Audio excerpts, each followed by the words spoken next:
Hello everybody and welcome back to another episode on the Hermitcraft Vanilla Amplified server.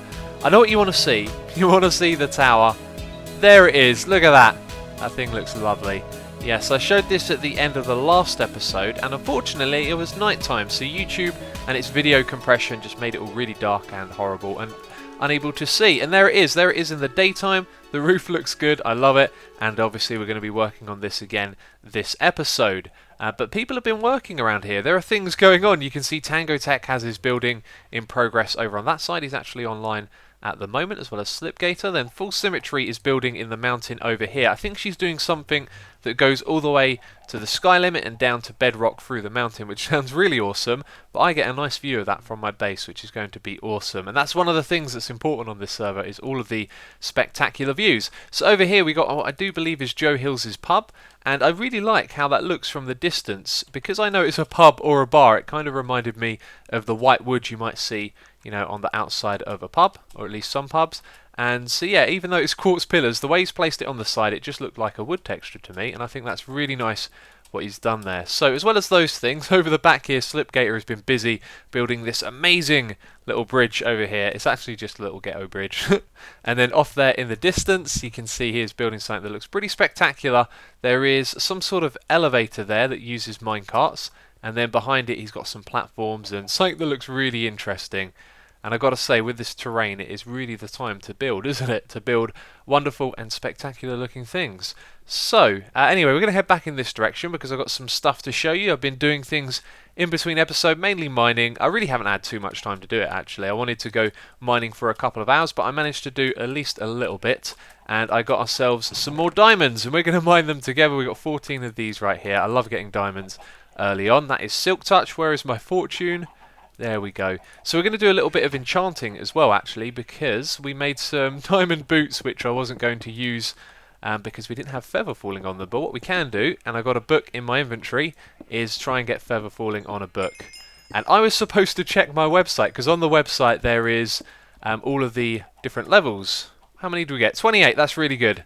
An average of 2 each. Yeah, there's all the different levels on the website for what enchantments to do on the books in 1.8, and I needed to double check the feather falling one because I've got a feeling it was actually better at like 18 than 16 or something like that. So I'll go double check that and then we'll do this enchantment. So with the books it is slightly different. We want to do this at level 28 to get feather falling 4. We have a 6.49% chance of getting it, so I doubt we're actually going to get it. However, I have a whole bunch of ores, so we could do a couple of enchantments down here. Anyway, let's chuck the book in there, and we should get a preview as well. So we're going to get respiration free. That'll actually be pretty good for the helmet, won't it? That's not so bad at all. And lure, what use is that on a helmet? I don't know. Right, so we've got more ores up here. I've got a ton of redstone. I think I've got a little bit of lapis, so I am going to break these down, and then with all of this right here we've got stored XP basically, and that way we can do a couple of enchantments. So I'm going to give it a try and see what we can get on these books. Something just occurred to me. I am level 30. I'm just not getting used to this new enchantment system, am I? Let's put the book in there and some lapis down. We only need 28 levels. Oh look, and it's feather falling 4, that's great. Right as we realise this, we only need 28 levels to actually make this enchantment, and then it would use 3. So we could have gone from 28 to 25, yeah that's right, and then make our way back up those 3 levels. So overall slightly less XP, but let's take that. Feather falling 4 by itself, that is fantastic. And where are my boots? They're up the top there. So I just realised something. Now that we're combining it with those boots are going to be more expensive to repair over time. And because it's going to, I think, double the cost, it means that if you add something to a pair of boots like this, then it's going to have 1 less repair usage overall, I think. And then if you were to, you know, add another book to it, then it'd be 2 less. And that's something you've got to consider with this new system. Now on the last map, you know, we were playing on that for a long time, with our villagers, with all of the best gear, and it never really affected us. But on this map, we're going to feel the effects of that over time, and we'll see how it works. Now, I'm going to rename this as well. I don't think renaming them actually affects the cost, but I probably learnt this and then forgot, which is pretty typical of me. But let's call this... Do you know what? I really want to give my items a name this time around, because I always call them Asuma's Boots and stuff like that. So if you have any ideas for names for items and stuff, leave it in the comments down below. I'll write them down, and then we can actually name our things, so we have a little bit, you know, something more interesting to talk about, like if these had their own names. You know what I'm talking about. Anyway, right, let's put that bookshelf back down. Where is it? We're done here. It's time to move on to the building to make it look really nice. And we're going to start off with the base. We're going to go up there and I'm going to sort out all of that cobble because it's all a bit plain and bland. We're going to put down some bushes, do some terraforming, throw in some andesite and mossy cobble, and it's going to look amazing. But I think actually we should head up there and have a quick look before we do any changes. Now that we're up here, I am thinking that today we have a fair bit of time to do stuff, so one thing I'd like to do is actually lower down this spruce wood by 1 block, and that means we're going to extend the andesite and the spruce here, and the reason why is because this base, I feel like it's just a little bit too short, a little bit too stubby for everything else that's on top of it, and we could extend it by 1 and see what it looks like. There's also a lot of cobble around here as well, so reducing that on our base platform is probably a good thing. So that's one thing I want to try first of all. We'll also be doing a little bit of terraforming on this side right here because I do want the entrance for the ladder to sort of come up and there to be, you know, something a little bit more ideal for walking around on because at the moment this does look a bit off. Yes, anyway, that's what we're going to be doing. Let's start off with this spruce wood lowering and we can see what this looks like. There we go, not the most noticeable of changes. I've also thrown in the andesite as well in and amongst the cobble, and this is really nice, you know, it helps break up the texture. It doesn't provide too much of a colour change or much contrast at all, so it's a nice subtle little difference there. And I'll tell you what, if you didn't know there was andesite in that cobblestone, you might just walk past it without even looking twice. But let's go and have a look from down below at what it looks like. And while we're heading down there, I wanted to say thank you to everyone who retweeted the Diamond Defender tweet. Really do appreciate that. I'm going to start doing the giveaway codes in a moment while I'm recording this video. In fact, at the end of the video, I'm going to say the names of everyone who got a code, just to remind you to go and check your Twitter and see if you got one. But I really do appreciate that because all of those retweets means lots and lots of people are going to find out about Diamond Defender, which is really cool because I really want lots of people to, you know, be able to play my game ideas, and that's going to be a great way of doing it. So from down here, hardly looks like anything has changed at all really, but there is less cobblestone visible, and that is a good thing, I think. So we're going to go back up there now, and we're going to get some leaves thrown down, some mossy cobble, and some other little details, get it looking nice and natural. And you know what, I've been one-hit killing some of these zombies and skeletons, and I was wondering if the smite was actually more powerful on them than it was with sharpness, but I've killed quite a few now and I'm not sure. I think some of them just take damage, you know, they're probably in the amplified terrain, they pathfind towards you and then they fall down off something, so they've already taken damage. So I've done a little bit of the detail work with the bushes and stuff, and I've just gone around and removed all of the torches because I felt like they kind of illuminated everything too much and it didn't look quite right. It's kind of hard to describe actually what's going on there.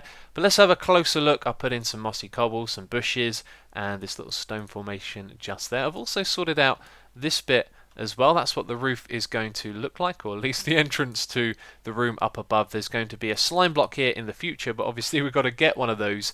And that will just project us up there onto the next floor. So for now we're using this over here on the side, and those ladders are actually there to climb up, and I think I'm going to keep them there. I don't know why, but I like them in this room. So that's the way we're going to get up into the room for now. In fact, actually what I'll probably do is just put a ladder here in the middle, since that's going to be the actual entrance to the place. So let's go down below. There's something that I want to show you. We have some special features here on Hermitcraft, and we decided that for the third world we wanted to add a few little extra features to vanilla as well, mainly for the use of videos, you know, things that are going to help with video production. And one of them is sleeping in beds. When other people are on the server, you can see Slip is online at the moment. It can be a real pain organising sleeping in a bed to make it daytime, especially when someone's AFK like Slip is right now, because apparently he's made a bone meal farm and that's what he's doing at the moment. And do you know what?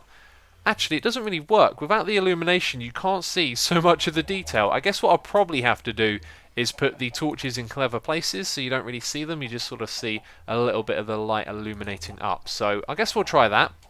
But let's hop in this bed here. You can see Slip is online, as you saw. He's not in a bed, trust me, but it's going to change the time to day.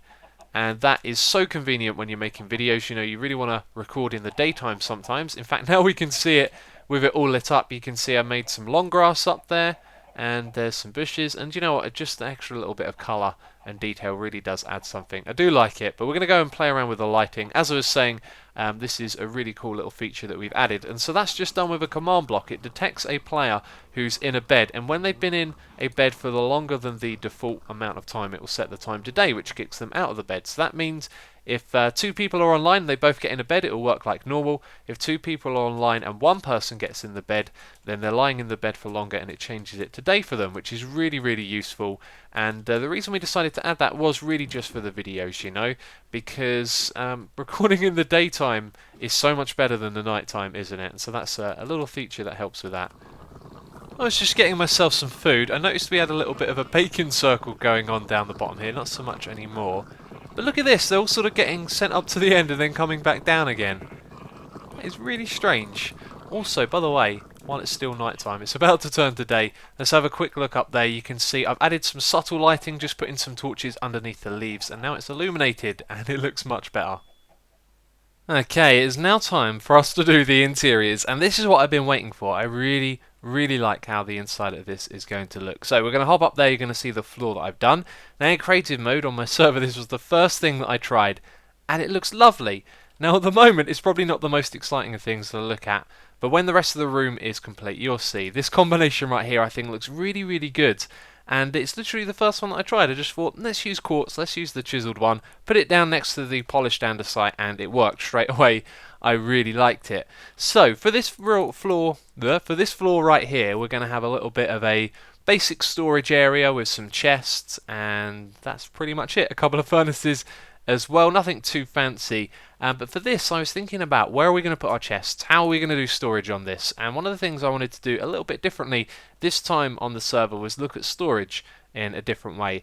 And one of the things I really wanted to focus on was using minecarts a lot as well, minecart chests in particular. However, for this first thing that we're going to do different from normal storage, we're actually going to be using droppers to store our items. So I was looking around in this room trying to figure out the right place to put these droppers, or chests or anything like that, and wherever I put them they kind of stuck out in the room.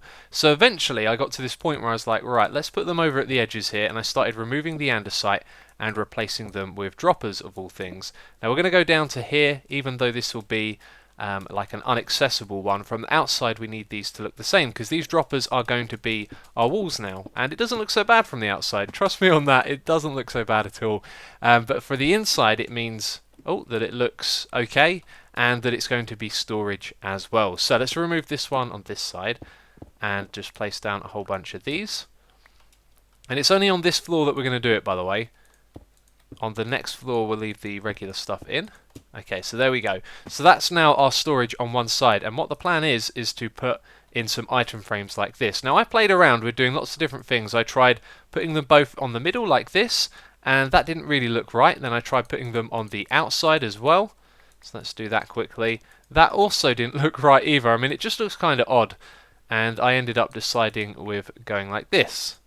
Oh, no, that's not what I wanted to do. We want to put them on the front. So we're going to have our item frames representing what's in them on the sides like that, and then it means we can easily access this side of the block as well. So we can right click on it like that. Now overall it's going to have less storage, but the kind of things we're going to put in here are the sorts of items that you want to grab. You know, oh, I need some bone meal, you've got a little bit of bone meal in here, and then bulk storage for cobblestone will be put in the other ones. So I think it's pretty good. It means you've got nice and easy access. You know, when you've got item frames all over the front of your blocks, you have to kind of click on the edges here, and if you right click on the item frame, then you give it your bow like that.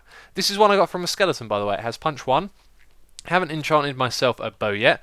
So anyway, we're going to do that on all 4 sides. These 2 sides over here are going to have the item frames. The ones on these 2 sides are just going to have nothing on them, but they will store items. We'll probably put cobble and things like that inside of them. And then over here we're actually going to have a slime block, like elevator I guess you could call it. But for now we're not going to put that in because I don't have any slime blocks, but that's going to project us up to the next level. And what's convenient about that is that these droppers are like furnaces. They don't actually get attached to these slime blocks. Anyway, let's just grab a few different items here. So that worked out pretty well because before I had some furnaces in the wall. We're going to have a couple of furnaces on this level. We're going to have a proper smeltery on the room above, but for this one I want to do that. And then we're going to put down some pistons here. Oh, let me grab that. I don't want to lose that. We're going to put down some pistons purely for their texture. So we'll have them facing upwards like this. Then on top we're going to have 2 chests, an ender chest in the middle. Obviously we won't have that straight away because I need to find a fortress and find some blaze rods and stuff. That allows us to do some brewing as well, which we're going to do on the room above. But then for the rest of this room we've got these edges like this, and what we're going to do is put down some carpets with glowstone. So we're going to put glowstone there and there, and then put glass all between so that the light from the glowstone can spread out into the room, and then that means we're not going to use these torches.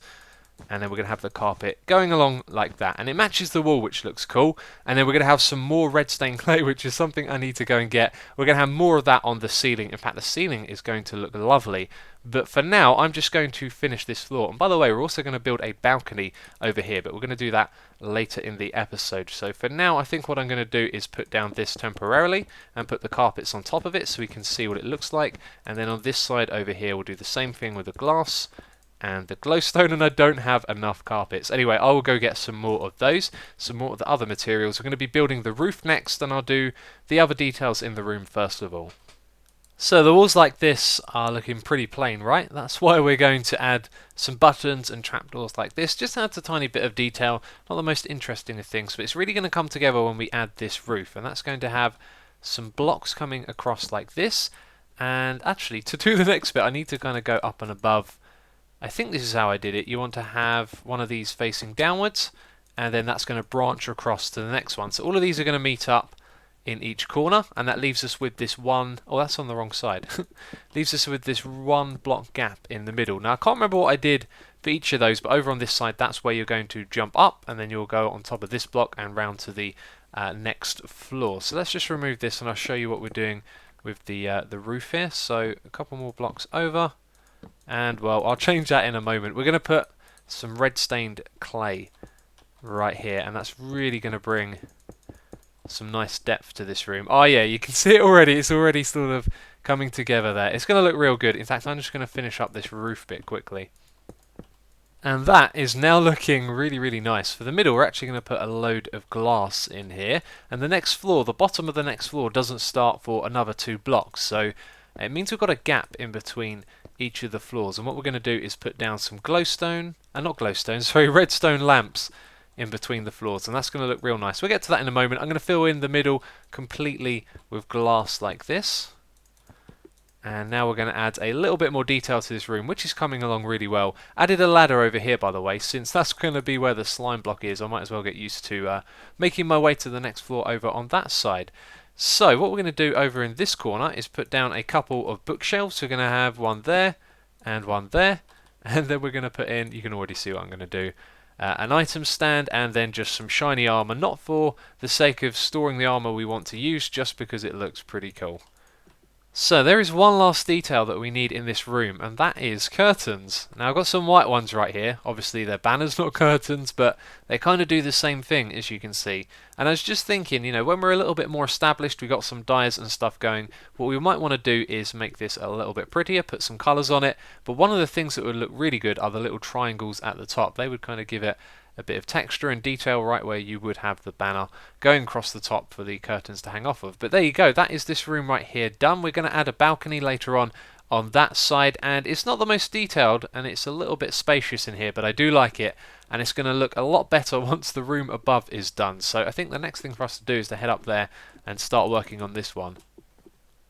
Well, this is already starting to feel like home. I'm just bringing some items over, and I'm really liking this storage system. It does feel like it might be a little bit limited, you know, as some of these are probably going to fill up quite quickly, like the redstone. But then I had this idea, we can throw in a couple of chests right here, because there's no block that's going to be directly above this, so we can have a chest there that can have a whole bunch of stuff in it, and one over here as well. So that's going to be quite a decent amount of storage to get started. And also these ones over here, going to use those as well. Been putting my cobble on that side, and then we'll probably put dirt on the other side, but it is coming along pretty well. And these item frames, I do believe they have been changed. Now, because I'm recording, this is obviously not going to work, but look at where I'm clicking.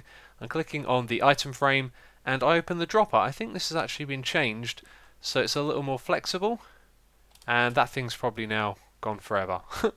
Never mind, never mind. Let's go up the top here. I was supposed to put those on the walls.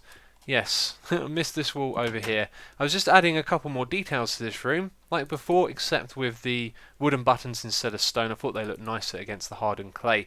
But we're just going to build the rest of this room quickly, or at least more of its structure, I guess would be the word. But have a look at this here in the middle. This is really strange. I put some redstone lamps around the outside, and that looks really good with spruce below and above. And when I originally built this room, I did put some andesite, not andesite, sorry, granite, the red one, around the outside here, but it just didn't look quite right. So in the middle there is a white stained glass. I was thinking of putting a block of diamond or something else in there, but that one I like the most. Just kind of stands out a little bit. So anyway, let's get to work on this room. What we want to do to give this room a little bit more shape is actually make it a little bit smaller. We're going to put in some spruce wood like that, and that's going to be a bit awkward to place up there. I don't have any cobblestone. Why is that? Because I just put it all away. Well, I think you've seen enough of me building on camera for today. I've built a little bit of it over here, and you can really kind of see how it's coming together now. These parts of the room look really nice. I love the contrast between the spruce and the hardened clay, and then there's a little bit of a lighter colour in there as well. We're going to have our light source up above in this, so there'll be a torch, I think, on this block here, and that will bring down enough light to keep this nice and lit. And of course we don't have to light the middle because it's glass, and mobs can't spawn on glass, which is good. So the next thing for us to do is to actually use some of this black stained glass that we've used on our windows, and we're going to put them on the sides here, and this just kind of sections up the room a little bit more. Now where we put the wood on the sides here, we gave this bit of room right here a little bit of definition, but we also kind of made this bit here too wide as well, so there's a nice bit of space. We're going to put in a too wide furnace smeltery thing, I don't know what to call it. It's going to have some chests at the front and then chests at the top for the fuel, and you can just walk up to it, put your items in, and then grab them out of the bottom as well, which is pretty cool. So we'll probably have those there and there. We're going to have two of them, so we'll have more of these on this side as well. And I haven't actually put the spruce wood in the corner there, but just look at that. As soon as you put the spruce in the corner, it just gives it the right kind of shape, I think. And already you can see it coming together.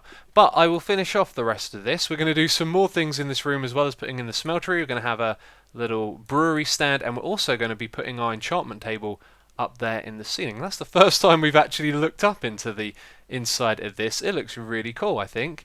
Probably doesn't look too good on YouTube because it's all dark and it'll get compressed. But anyway, enough of me rambling. Actually, there's one more little thing I want to do. If we put some oak fences like this in the corners, it looks just a little bit better, I think.